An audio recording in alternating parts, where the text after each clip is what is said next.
Hey guys, Alex and Shelby here to explain why polar bears and orca whales are endangered. We'll have Shelby start us off with polar bears. So, fortunately, there are many things going on in order to help protect polar bears from extinction. Unfortunately, however, polar bears still face a variety of threats such as climate change, toxic pollution, and oil exploration.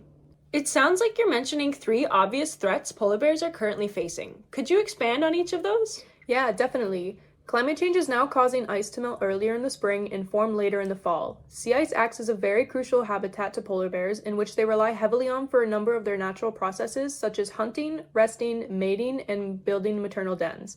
With the melting of the sea ice, polar bears' main food source seals is also depleting. This disruption also leads to higher cub mortality as nursing mothers lack fat on their bodies and food to feed their cubs. Unhealthy polar bears also means lower reproduction and higher infant mortality rates, ultimately leading to extinction. Moving on to toxic pollution. Contaminants and pollution from industrialized parts of the world attack both the atmosphere and oceans of the Arctic, resulting in polar bears consuming many harmful pollutants through their food. Polar bears with high levels of certain pollutants can have low levels of vitamin A, thyroid hormones, and certain antibodies which are important for many biological functions, one being reproduction. In fact, it is suspected that the occurrence of female bears with partially developed male reproductive organs can be accredited to the long-term consumption of pollutants. Cubs also suffer a great deal from this as well, as their mother's milk contains lethally high levels of dangerous pollutants, which can come from the food she consumes. In terms of oil exploration, as oil reserves in the south dry up, the oil and gas business is moving into the Arctic. Oil exploration can greatly affect polar bears and their habitat as it causes vast amounts of construction, transportation, and operations. However, offshore operations will pose the greatest risk to polar bears since routine emissions, leaks, and spills will be dumped right into the seas or onto the sea ice. Oil pollution can also coat bears' fur and reduce the quality of insulation it provides, or can even cause pollution-wide consequences if major oil spills occur near highly populated denning sites.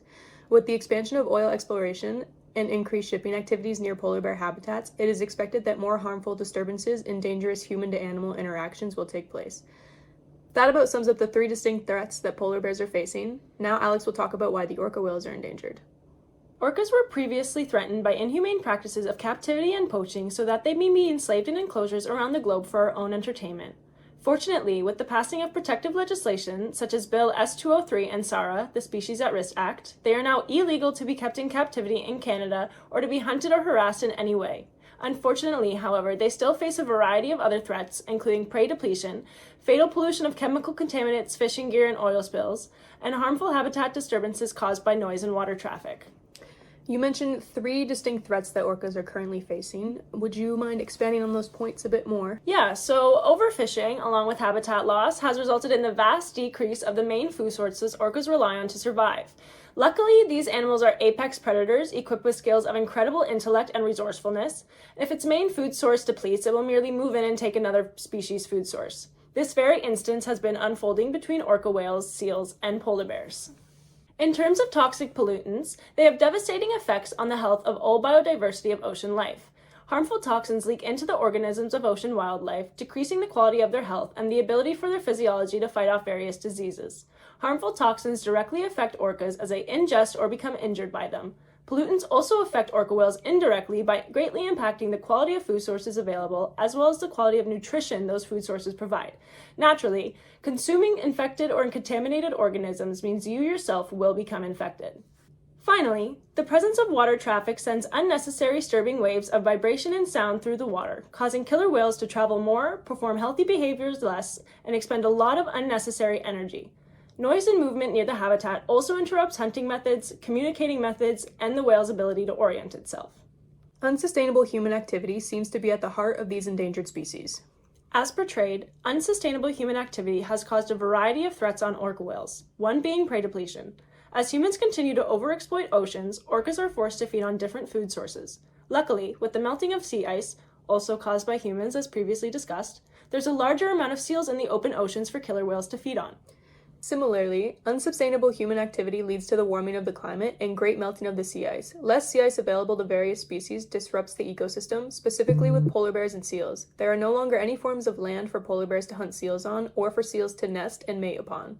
This causes massive decline in the polar bear's main food source. The greater amount of seals being eaten by the orcas, as well as the lesser amount of sea ice available, leaves polar bears with barely enough food or habitat space to survive. Moving on to some orca whale facts. Despite having the name of whale, orcas are actually a species of dolphin. I mean, just look at that dorsal fin. Orcas have similar life expectancies to humans, meaning that they can live up to 90 years in open oceans, with females typically outliving the males.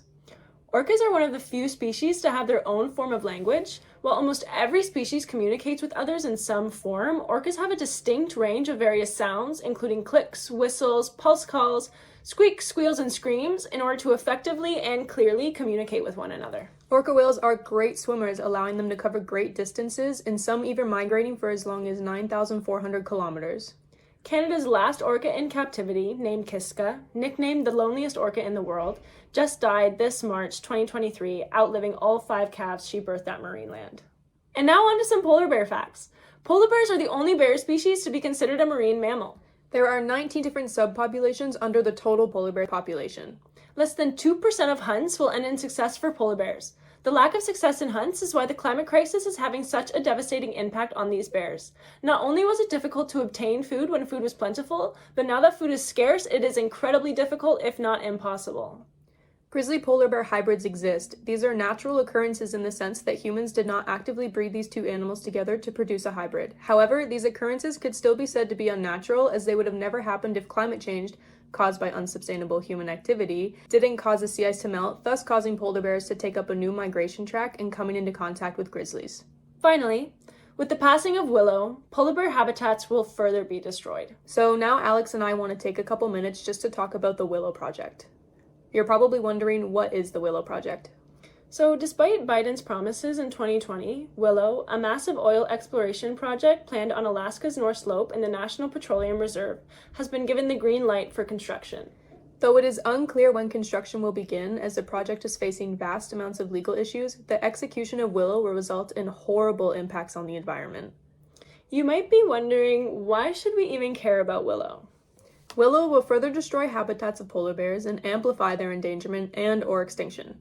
Not only is the oil exploration and drilling process harmful in and of itself, but the estimated 600 million barrels of oil burned after Willow will add more than 280 million metric tons of climate pollution to the atmosphere over the next 30 years. The passing of Willow would require the construction of 250 wells, 37 miles of road, and 386 miles of pipeline and airstrips, along with a new oil processing facility which would industrialize an undeveloped area of the Western Arctic. It would also put many areas with special protections in danger. This amount of pollution is fatal to our already delicate climate, as it will cause greater melting of the sea ice in the Arctic regions. Sea ice and snow in the Arctic is crucial for fighting climate change, as the high amounts of bright white ice and snow provide albedo to reflect UV rays away from the Earth's surface, as opposed to big black oceans that will absorb all heat. Reasons for the Willow Project to occur are all economically based. With climate experts advising us to act more sustainably for the sake of the human population, this is absolutely not a risk that we can afford to take. The vast amounts of oil harvested from the Willow Project won't even do anything to help our current energy challenges, as it won't be available for years. However, it will help to increase the profits of the ConocoPhillips Corporation. When are we going to stop trading our critical, unreplicable, finite resources for something as infinite and replicable as money? Now that you're more informed about Willow, hopefully you have desire to take action, and we want you to know how to get involved. We've included the official change.org petition in the end of our presentation. Please sign it when you have access. With just a couple minutes of your time, you can make a world of differences for Arctic wildlife.